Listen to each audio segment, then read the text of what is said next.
Welcome. Welcome, everyone. We are live and direct. Hey. Today, we're talking about contemplation. Contemplation. To look at something thoughtfully for a long time. Contemplate. We don't spend enough time in quiet contemplation. What do you contemplate about? Well, what do you want to know? You see, sometimes we think there's a right way and a wrong way to contemplate. When in actuality, you contemplate just for the sake of.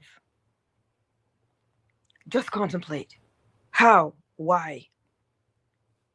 There are things I'm sure we want to know about our existence. Why am I here? What is my purpose?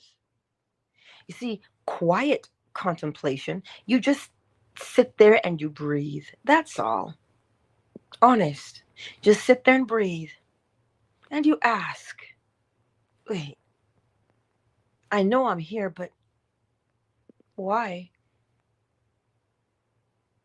I know I'm here, but why? You see, contemplation goes a very, very long way. Because sometimes we get so caught up in the outside world and all of the things that are going on that we forget ourselves. We do, but we don't. We forget ourselves in the aspect of there's greatness in us and we are awesome. That's what we forget. The part that we remember is, oh my God, I'm really going through it. Oh Lord, child, no. Shh. Not yet. That's the part we don't do. We find that we go through it. But instead of fighting and trying to figure out, shh, it's okay, baby, and trying to figure out, wait a minute, what am I going through? We just panic with the going through it part. But quiet contemplation, to sit there and assess it, just sit there and look at it. What am I going through exactly? What am I going through? If we would sit there sometimes and just let that part unfold, we would learn much about ourselves, and then we wouldn't panic, we wouldn't freak out, because then we would remember that we are being powered by something. We're not just here random and willy-nilly. It's okay, sweet bread. We're not here random and willy-nilly. There's a purpose to our existence. But if we get caught up in the, oh my God, things are falling apart, or we may get caught up in the, oh my God, things are really coming together. Whichever way you are,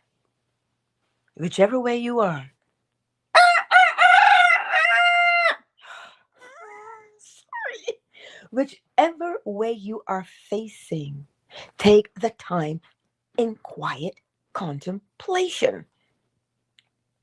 Because if you do that part, you understand, you'll know, okay, things are really coming together. Let me just stand still and see the salvation. Let me just stand still and let that happen. Or if you are in the direction of things that are really falling apart, let me take the time to just sit here, because I know a solution will present itself. I will know what to do. That's what we do. Always remember the importance of quiet contemplation. As I say that, I want to bust out in laughter, because one of us right now doesn't know how to be quiet.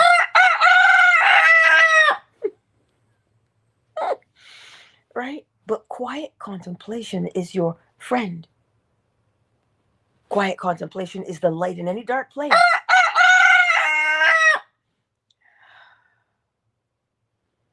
when we do it. This is the key. When we do it, make the time for quiet contemplation. You don't wait until you get into something and you want to figure out how to get out. You don't wait to give thanks when something has gone right. No, always make time for quiet contemplation. There's a reason. You see, when you make time for quiet contemplation, somebody said, when you just be ready so you never have to get ready. That's what quiet contemplation is. Oh, sweet Jesus. It's okay, sweet boy. It's okay. Let mommy leave you be then. This is the key. We get so caught up in what's going on that we don't take the time to say, let me just slow my roll. Let me just slow things down. And things will make sense. We don't do that.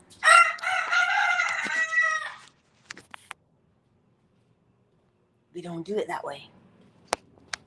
Some of us wait until the crisis is upon us. And then what? The key today, my beautiful friends, is to always make quiet contemplation your number one priority. That's your number one priority. It puts you in a situation where you are always where? Well, for lack of a better analogy, I will say, like Mary Magdalene at the feet of Jesus. It always puts you there. It always puts you in the Holy of Holies. It always puts you at the center. So that things come and go in the world, but they don't move you. Whether they be good, bad, or indifferent, they don't have any kind of control over you because you are rooted firmly somewhere. If something comes up that needs to be changed, you're not caught off guard to say, oh my God, what did I do? No, you see it and you go, let's fix that. That's what you do. Day in and day out. Right? That is what we do. You know? Let me put him in the closet, y'all. Don't come for me. I just gotta do it. If he's not done. Come, sweet boy. Come. I have you. I have you. Are you done your song? You done your song?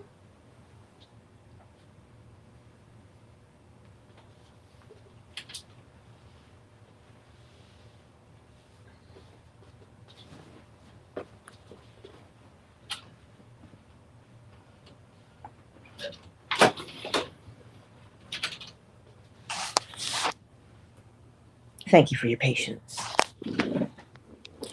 Quiet contemplation.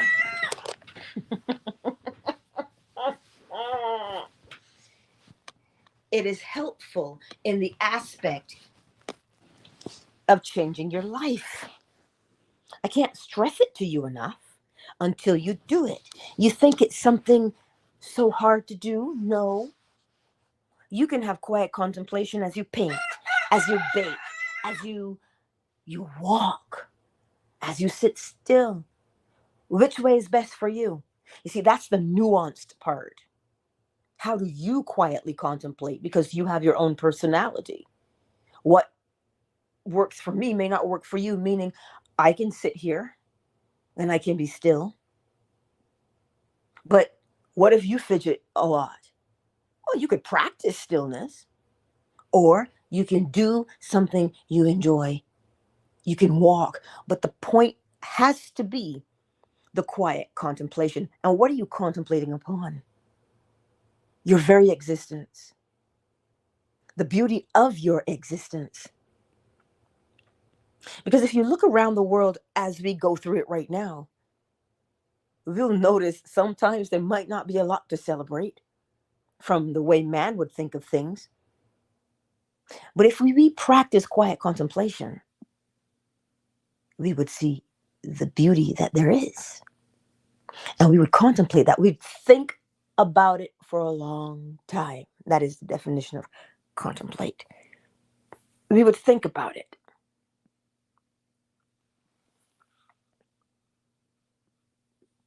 We would think about it. Just sit there. Think about the air in your lungs. Like, wow, how amazing is that? Think about the snowflakes as they fall, if that's where you are. Think about how hot that sun is, if that's where you are. It's just a matter of stepping back from the chaos of everything, going within yourself and just quietly sitting there. You can hear it's funny, you can hear your heartbeat when you're real quiet. The quieter you get, you can hear it. Well, just listen to it. It has its own beautiful rhythm if you listen to it. That's what I mean by quiet contemplation. When you do things like that, they seem mundane. They seem like, she's crazy. What do you mean quiet contemplation? I ain't got time for that. You want to listen to my heartbeat? Oh, yeah. If you do it long enough, an experience begins to emerge for you. What do you possibly think humanity is longing for? An experience with God. That's what we're truly longing for. We're seeking to know what that thing is that we all feel. We want to know it. So then, spend some time in quiet contemplation. Just listen to your heartbeat. I mean, I still have my stethoscope, so I can do it that way if I want to. But the quieter you become, not only do you hear your heartbeat, but you hear the blood as it swirls in your ears. That's what you listen. I tell you, it is fantastic when you do it. And what happens in that space? You enter into a state of inner peace. And so long as you remain in that state of inner peace, I wonder what your experiences in the outside world will be. Dare I venture to guess? They would be peaceful. And the longer you remain in that state, if it becomes your habitual state, your home state to just be peaceful, well, you can predict what your life will be like. Because remember, it's the state that dictates your actions. Because the state has to manifest itself. It has to show you what's contained within it. So you see, quiet contemplation holds so much more than we think it does. We make time for so many other things. We make time to argue. We make time to debate. We make time for everything other than stillness. But what would your life be like if it had more stillness? Stillness does not mean idle. Let's just clarify that. Stillness doesn't mean being idle. Stillness doesn't mean idle. It doesn't mean you're lazy. I was reading the comments. That's why I had to giggle. I'll share them with you in a minute. But make this thing a practice, a habit. So that, here's something for you. You practice quiet contemplation so much, you become. You become the thing you contemplate. And that's what the Buddhists and any kind of monk anywhere is trying to attain to. But they have to go away to the Himalayas to do it and seclude themselves for their whole lives. You and I, no, you don't have to do it that way. You don't have to go to an ashram. You don't have to leave and go somewhere secluded. You just got to dust off that corner of the couch and sit there and quietly, just, if you don't know what to think about, that's perfectly fine. There's no right or wrong way. All you're doing with the contemplation is bringing something to your mind's eye. And just like a jeweler, when he looks through his thingy and he looks at the diamond, he just looks at it. How does the light hit it? What's that angle? What's this? What's this cut? How can I... That's all he does. He contemplates the gem in front of him. He just looks at it. And he does it so much so, he's not a pro at it. He's a pro. So for you and I, the quiet contemplation serves many, many purposes. But how are you going to know which purpose it serves if you don't do it? You just have to start. You know, Neville says you enter into your closet and you close the door on your senses. The door is open, by the way, in the closet, just for those who are worried about a little bit. The door is open.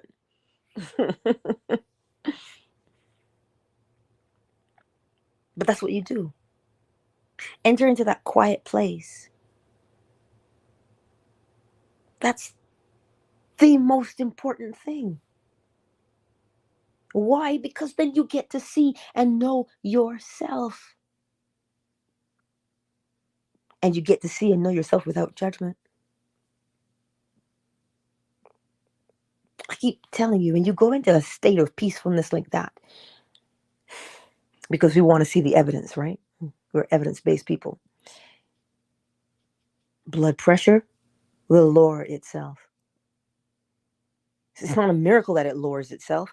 It's that you are allowing the body and its blood vessels to what? Relax.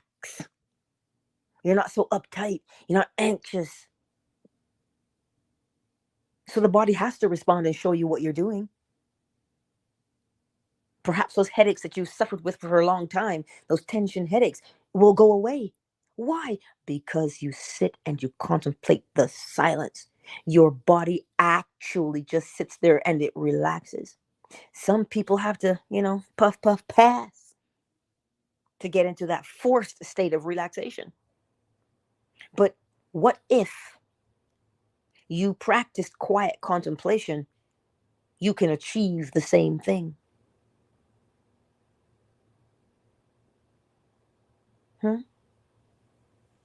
But in a much more controlled way.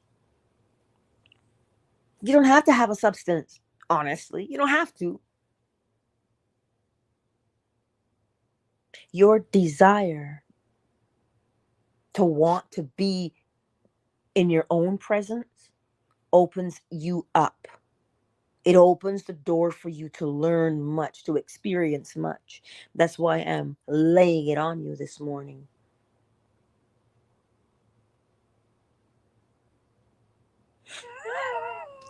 Sorry. These guys in the chat are awesome. But I trust it makes sense for you this morning, and it encourages you to do so. Because think about how many questions you have on the inside already. Listen, you've been asking questions for a long time. We're human. We always ask questions. Think about those questions. And if you quietly contemplate, do you know how many questions will be answered? Oh, Lord, a whole myriad of questions will be answered if we take the time in quiet contemplation. That's the encouragement for you today. Because we're so busy, go, go, go, do, get, instead of just being. Instead of just being. Think about it. Think about how the desire to know is so compelling. We have scientists holed up in labs for decades just trying to figure something out.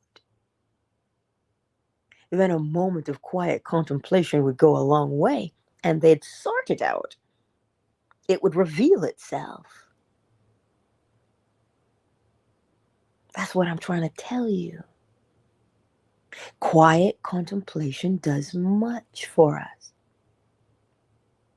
Some people would call that meditation. But think about how it compels you. Think about the fact that we can't see inside of our bodies. This is the part I want you to grasp, where the law of correspondence is beautifully at work. You can't see your heart beating. If you look at your pulse, right, sure, you're carotid. You can see it, right?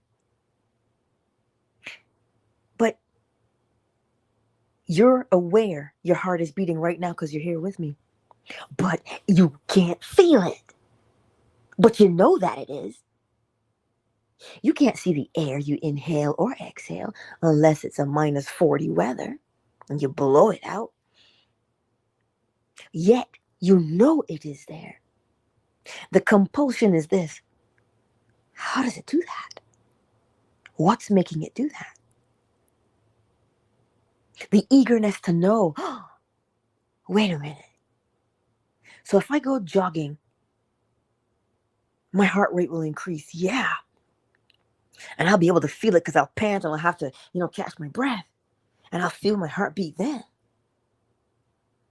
But why, if I'm still, I don't know that it's there?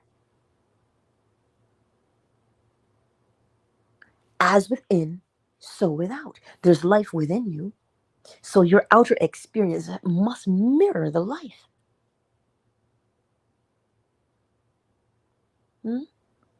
Think about these things. You know, people have to go to breathing classes so they can learn how to breathe, because allegedly we've been doing it wrong since birth, allegedly. Depending on the atmosphere you were born into. If it was a stressful situation you were born in, your breathing is already off. But what if we spent time in quiet contemplation?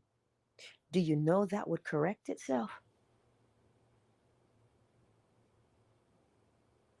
You see, we think that we have to, quote unquote, find the cure. It's not lost, it's right there. And if we would practice quiet contemplation, the cure would present itself to you. But we don't go into quiet contemplation. We're scared. What will I encounter? What do you want to encounter? You see how gracious it is? How gracious the law is? Not because it's trying to be gracious. It just is gracious because you're the one who gets to decide. If you say, look, I'm going into quiet contemplation today. I want to see, and you name it. I want to have an experience about ... name it. You're not just going there because shits and giggles and it's random. No, you have an intention. You know what? When I go to quiet contemplation, I just want to be. I just want to be. And in that being, in that space, you will learn a lot. Just, I'm bored, I have nothing to do. No, we always have an intention. You take your intention and you go. That's what makes the law appear to be gracious. Is that it always asks you, what do you want to experience? What do you want? You're never left in a situation where you just take what you get. No. It looks like you're taking what you get because we're on autopilot. But a moment every day of quiet contemplation will take us into not only the depths, but the heights of our existence. That is what it is. See how intriguing that is? Oh. A movie trailer comes out and you hear the guy's voice and you're like, oh, I gotta go see that movie. But I tell you, you're living in the greatest movie. You're the greatest actor of all time. And you're like, pish posh. What nonsense is that? We are intrigued by everything else other than ourselves. And that's the part that I want us to get a hold of. You should be intrigued by you first. What makes me go vroom vroom? You know? That's the part you quietly contemplate. This is why it was so easy for Neville to quote unquote close the door on his senses. Because he practiced. Oh, but Angela, the times were different then. Well, he still had favorite programs he liked to listen to. His classical music. That was his program that you rarely missed. He still had life to live. He still had a daughter to raise, a son, an ex-wife. He still was living it. But what he made time for was quiet contemplation. That's where you could find him, as he would say, for hours. That's where he would be. And that's why he made what he did look so easy. This is why he got as much information as he did. And that's why I keep telling you, there are questions within you that you have, whether you know it consciously or you don't. The questions are right there. And all you need to do is practice a little bit of quiet contemplation, and the answer just blah, blah, bubbles up to the surface. It just does that. You don't have to force a thing. But what if I hear voices? Oh, God. See, this is why sometimes all of the things we hear on the outside can be so overwhelming. Yes, some people do hear voices. I have my own theories on those things, but that's another day. We have to get to a place in our lives. Yeah, you can hear voices, but what's it saying to you?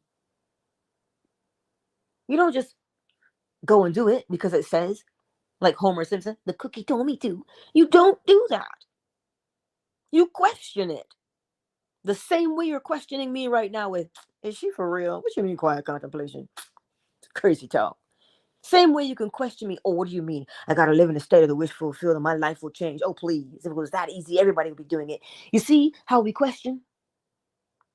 But then you see how we don't question? Because we have no faith in ourselves. But if you take the time to quietly contemplate, you will develop that faith in yourself. Because you'll get to know what you truly sound like. You'll get to know what you truly sound like. That's the part. There's no need to be afraid of what's in the silence. Of course, unless you've seen Doctor Who.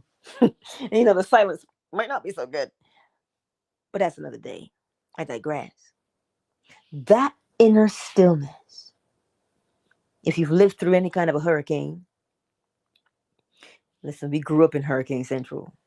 Hurricane season is swiftly approaching in June again. June to November. It has its pattern. That's what life can be like on the outside, with so many other things going on, like a hurricane. But the eye of, oh dear Lord, hear me when I say the eye, the what now? I know Marquise knows what I'm saying. The I am, is the eye of the hurricane. That's the most peaceful place to be. That's why you get to say you can be in the world, but you aren't of it. Because you spend that time just there in the silence. Some people have a heck of a time with sleeping and turning off their minds, they tell you. You can't turn off the mind. The mind is designed to think, and everything is moving. This is the law of vibration. So you can't turn off the mind. But what you can do is give it a singular focus and slow it down. It is still doing what it is designed to do, but now in a much more controlled manner that brings peace. instead of it being pulled hither and yon with different thoughts, a thought here, a thought there, like roaches. You know how they scamper when you turn the lights on? Yeah, that's what some of our minds are like. But if you take the time to do what? Just sit there and breathe and marvel at the fact that you are breathing. And then you can ask yourself, wait, I know I'm breathing because I'm inhaling and exhaling, but what's powering me to breathe? That is something to contemplate. How is it that I have to blink so many times to maintain that moisture in my eye? How is that? How is it that if I go jogging and my pores open and I sweat, I cool my body down? How does it know how to do that? There are many things to contemplate upon. Pick one. You know, when you go to a guided meditation session and they say, put your attention now upon your belly. You know how they tell you to do that? Or put your attention upon your big toe. Some of us can and some of us cannot. But let that toe have gout. Your attention will be on it, won't it? So learn how to put your attention where you want it to be. That's why Neville says meditation is just controlled attention. It's just controlled attention on your imagination. See, this is one of the things we didn't learn it in school, but through quiet contemplation, I'm learning how to do it more and more.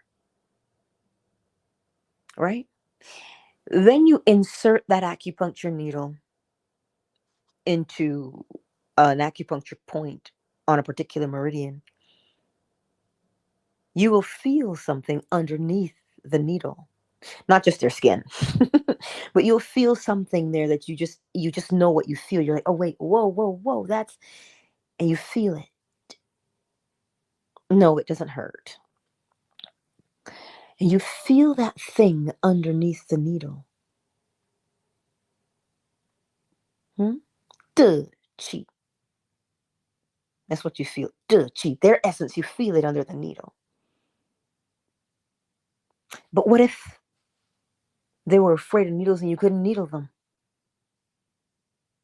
You still have the capacity to feel their duh, chi without a needle. How? Quiet contemplation will teach you how to do it. Because in quiet contemplation, you feel yourself. You hear your blood. You feel your heartbeat. All of these things, if you pay attention, you feel your liver without having to touch it. Oh, indeed. Just put your attention on it. And as you inhale and exhale, you begin to feel every facet. You can feel tendons, ligaments. You can listen. There's much you can learn if you would just do it. And now that you get a sense of who and what you are and the space you occupy,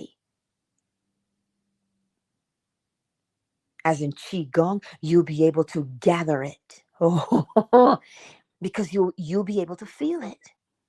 Yeah, because I'm thinking about you, Oracle Treehouse. You'll be able to feel the chi as it moves in your body because you can't help but notice it. And then you'll be able to, as soon as you feel it, you'll be able to move it. How do you think Dr. Joe Dispenza put his crushed vertebrae back together? He would tell you he got inside his mind and he saw it and he operated on it and he put it back together. But what he doesn't tell you, how long was he in that hospital? How many times did he have to practice feeling his own body mentally? So that when he put his attention on his vertebrae, He knew which ones were broken. Well, they weren't broken, they were crushed, okay? He was run over. Seriously. Tires, crunch, crunch. He was run over. But he lay there in that bed. And with the use of quiet contemplation, he felt each vertebrae that was crushed mentally. He felt them. That's how come he knew. He would tell you it's quantum because he's a scientist. That's how he speaks. It is what he learned. But for the layman, the non scientist of us in the bunch, the one thing you have is quiet contemplation, to lay or sit still and feel your body mentally. That's what you have. Oh, indeed. So, what is there to be afraid of exactly? Yeah, that's what I thought. Nothing. That's just the outside world talking about, oh, what you doing? That sounds like witchcraft. Ah, sounds like witchcraft till you heal yourself and you can't believe it. And you're like, oh my God, it was a miracle. No, it was quiet contemplation.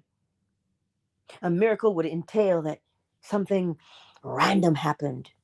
There aren't miracles, it is cause and effect. If something happened to you, there was a cause.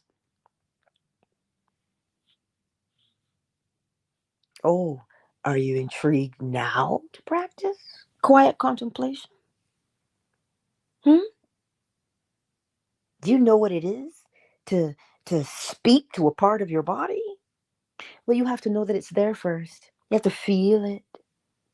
There's maybe Oracle Tree House. Maybe you know this, but there's some people who can feel your cerebral spinal fluid. Hmm. What do they call it? Craniosacral therapy. Oh, yeah. Mm-hmm. Yes. See? Some people can feel the movement of that. And on the outside looking in, it looks weird. What are they doing? That's some kind of hoodoo nonsense. No. I am sitting here and I am telling you, if you spend time in quiet contemplation, you will feel how things work in your body because you will just tune into it because that's what happens. You would think that the focus, right? You get this pinpoint focus. When you get the pinpoint focus, like a laser, because you're just focused, the front is focused, but the back is wide open. Think of the pyramid. A beam of light is the apex. The very top of the pyramid is that beam of light. But look at the base. It's wide open for you to receive information. That's why you focus. You focus your attention so you can receive. So focusing doesn't mean you are blocking things out. No, it means you've got one thing that you're looking on, and that one thing is now going to speak. Two things are happening at once. You are focused, but yet you're wide open and available to take in what you are learning. That's really what it comes down to. Right? So give yourselves the opportunity to grow. Give yourself that opportunity because we always talk about, oh, but they're so intuitive. Yeah, so can you. But how would you know if you don't practice? For some people, it comes naturally because that was part of their experience. So they had to, right? There was a cause that brought about that effect of heightened intuition. But we can all learn it. We can all practice it. And that is how we do it. Quiet contemplation. Here's how you do it. Sit still, lay still. Oh, but Angela, I can't. I'm too fidgety. Every time I do that, I have to scratch. I know. I know. You think that doesn't happen to all of us? Of course it does. But speak to your body. Tell it what you want it to do. You tell it, we're going to sit here for 10 minutes. And this is what we're going to do. We're going to inhale and exhale. Nice and easy. That's all we're going to do. And I'm as sure as the day is, your body will comply. Because that's what it does. It complies with your command. It's just that you don't know. You think it's not the ruler. It is your, I don't want to say servant, but it is there to assist. It is your assistant. But in order for your assistant to know what to do, you have to give it a directive. So it is simple. Listen, on your lunch break, you could sit anywhere and do it. Right? Quiet contemplation will relieve you of so much tension. Because if you look at humanity, we're always in a state of tension. Unnecessarily. Because we're busy worrying and panicking and fretting and ruminating on things over and over and over again. So take your time with quiet contemplation. This is why people have bonsai plants and they prune them, they shape them. This is why people have rose gardens. See, man always finds a way to do what is there naturally. Quiet contemplation is there naturally. You have the Japanese, and they would have the little sand gardens with a little tiny rake.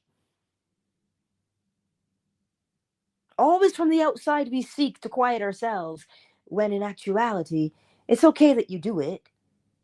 But what if we practice from within? Because you may not always have a stimulus. You may not always have something.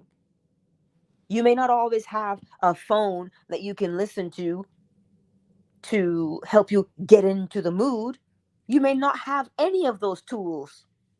But there's one you have. Just one. And that is your mental faculties. Because remember, the way you condition the body is the way it will always have to be. So if you condition the body to rely upon a particular stimulus to get you where you want to go, you're going to have to rely on it. But if you condition the body to use itself, think about that for a moment. If you've got nothing around you, you have you.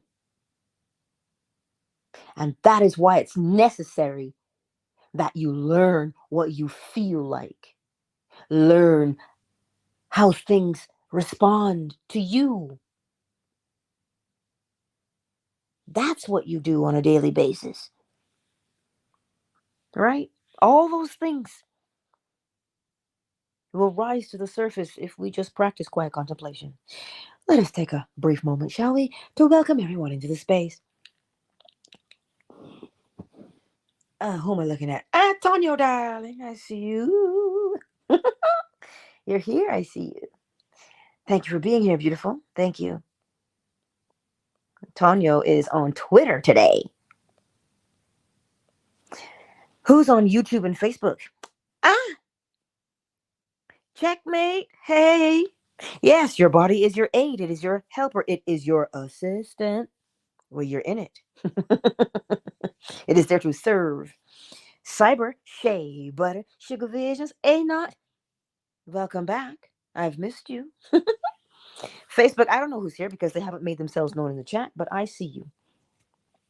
JC, Miss Deborah, uh, HTX Brando, I see you. Summer Rose, I see you. Miss B, Joyce, hey, hey. KZ, Stephanie, Ali, I see you. Flo Smiles, hook a brother up. Delight, afternoon delight, I see you. Joaquin, Oracle Treehouse, I see you. So today, my beautiful friends, before we hit the bowl, remember quiet contemplation is absolutely beautiful.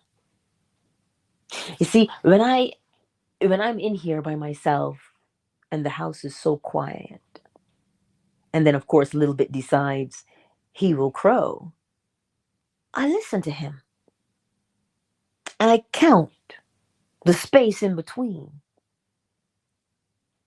and I listen to the intonation. The way he starts is the way he will finish, with the intonation, how that crow sounds. And I just listen to it. It fills the space. And it makes me smile because it's like he's so faithful to it. His rhythm, his timing. And so I just sit there and I listen to it and I count and I'm like, I wonder what's telling him to do it. That's what I mean when I tell you quiet contemplation. Like it is so peaceful. Like I can explain it to you, but until you experience it on your own, now you get what I'm saying. You see, we can know a thing with our heads, but the experience is heartfelt, right? That's where you take it from theory into practice. So today, my beautiful friends, be intrigued enough to know, oh, there's something about me? Yes, there's something about you. Be intrigued enough to sit there until it presents itself to you. And remember, it has a cumulative effect.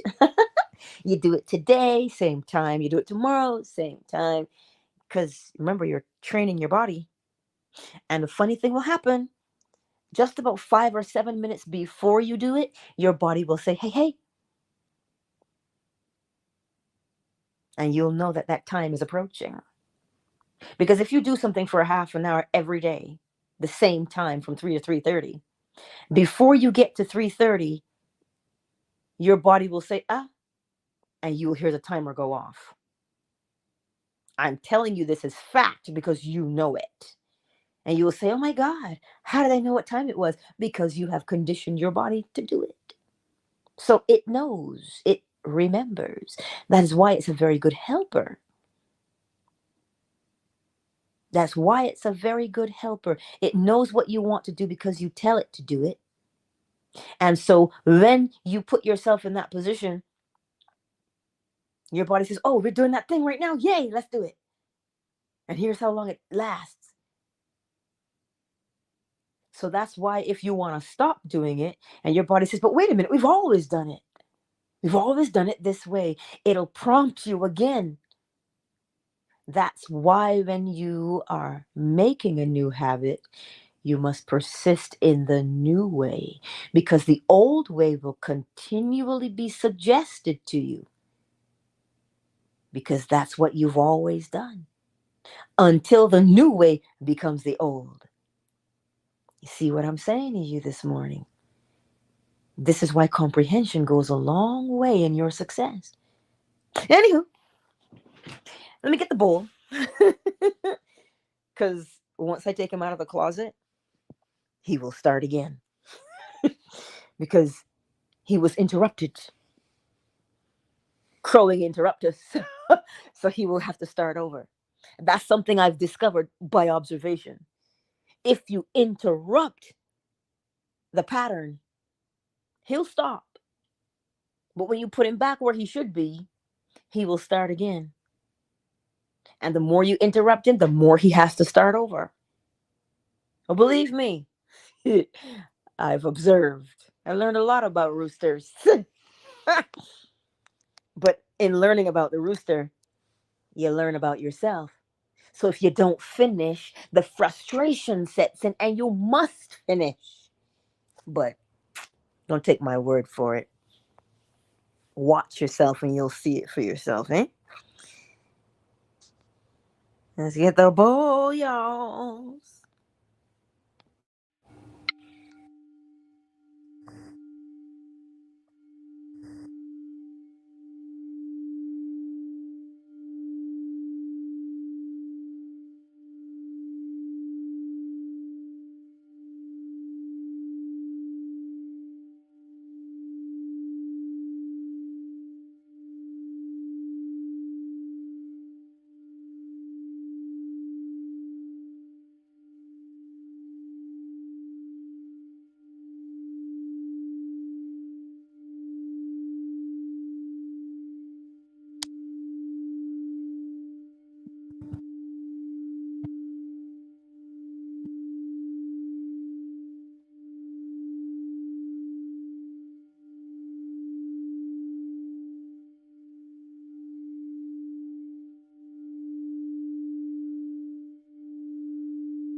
Countdown initiated. 5, 4, 3, 2. Tonyo. Thank you for being here. Twitter. Remember to pre-order your Hermetic Oracle cards. It is on my timeline, that link to do so. Remember to do that. Much love to you all. Twitter is closed. YouTube and Facebook. Checkmate, Cyber, Shea, Butter, Sugar Visions, and A Not.